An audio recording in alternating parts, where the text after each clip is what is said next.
DSP leadership. The following is a live recorded stand-up briefing that I gave to my drivers. I gave a stand-up briefing like this for about 5 or 6 days a week for 3 years, almost to the day. All right, bring it in.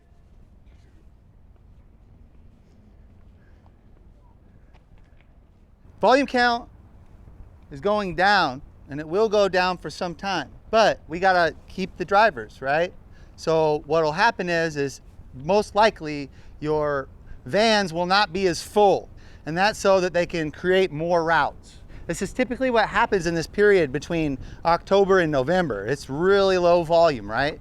Most people are saving money for the holiday season, right? So they're gonna do that shopping. That's when we get busy. So mentally prepare yourself for random spikes in volume and just have the anticipation that things aren't always going to be the same every day, okay? And things can get kind of crazy on a random volume spike. So if you have that anticipation that when you walk in here, not everything's always gonna be perfect, not all your stuff is gonna be staged like it's supposed to, and just have that expectation that things aren't going to be perfect, and when it is perfect, okay, that's a good day. When it's not, you're like, I saw that one coming, right? And that's a good expectation to have when you work in a logistics company, but also it translates into other companies as well. When we think that things are supposed to be the same way and then expect them to be, when they're not, oftentimes our reaction to that is not a good one. It's one of frustration, and that's something that we should not do. We shouldn't react to changes in workload or work situations with frustration.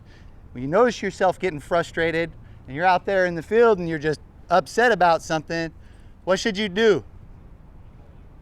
Pull over, take a 15-minute break, eat food and drink some water, okay?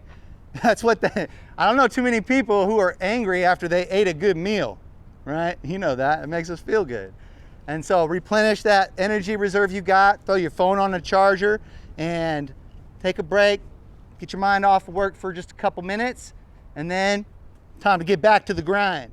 And then you've reset yourself and you're ready to rock.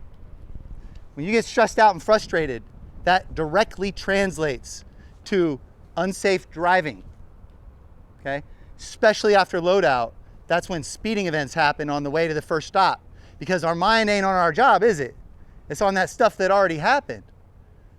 Why are we gonna get upset about something that happened in the past? That don't make no sense, does it? So identify that you're frustrated about something that happened in the past. Have a mechanism like eating food or taking your mind off of it, or call someone on the telephone. You guys have a lot of managers who listen very well to our drivers. I'm very proud of them. They have come a long way, and they do an excellent job of handling and fielding the needs of our drivers.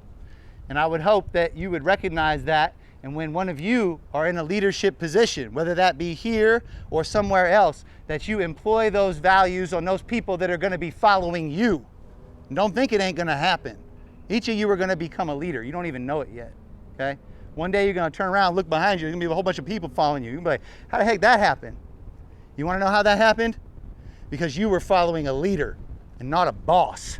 There's a big difference between leaders and bosses. Leaders don't tell you what to do. Bosses do, okay?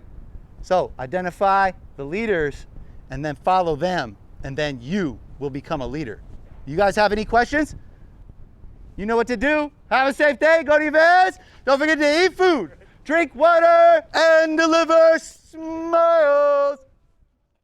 My leadership style is different from what most of you are used to, and that is because the leadership training I received was from some of the best leaders in the world. They did not have to mentor me, but they did, and I appreciate it. So I will pay it forward, and I did. I will continue to pay it forward for anyone who wants to learn leadership in a professional logistics workplace.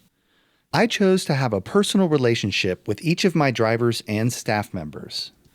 This leadership style ensures that the drivers have confidence that they can be heard and that their concerns can be heard, and they're not afraid to speak up when they have a problem. I am a servant leader. A servant leader serves their people by solving their problems for them. It doesn't happen overnight, but I guarantee that I will solve their problems to the best of my ability or find the answers that they are looking for when they ask questions about how or why something is the way it is. If a leader can't communicate effectively, explaining why things are the way they are, they won't be a leader for long, or the people that they're supposed to lead will leave, unless they have no financial choice. Drivers will not be seen as a problem because they have a problem. They learned from their mistakes and became better and stronger because of what they learned.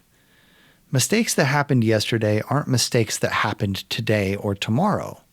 That's personal growth. Each driver is in a different phase in their personal and professional growth. Recognizing that allows for compassion and honesty, and all of the things that seem to have been forgotten in a team environment workplace, as it is in logistics. Logistics is not an individual job. Drivers may be out there by themselves for many, many hours, and it may seem like an individual job. But my drivers were not out there by themselves. If they had a problem, they needed help. We were right there for them as soon as we could get out to them. Each of my staff members was a driver first and had to work hard, be responsible, and prove themselves before I would allow them to become dispatchers, fleet managers, or operations managers. Drivers who were with my DSP for about the first year may have a different viewpoint than the drivers who were there after a year until the 3-year mark, where we arrived at the pinnacle of operational efficiency and the pinnacle of company positive morale. That's because in the beginning, drivers would call out. They weren't committed and often would abandon their route in the middle of the day, forcing me to take over the route. They were listening to all the negativity on the internet from people with bad attitudes and people who don't understand leadership, so they vented their frustrations. Negativity spreads like wildfire and doesn't solve anything. I ignored it because my agenda was to infuse positivity and hope into their lives, give them purpose, and demonstrate how it's done.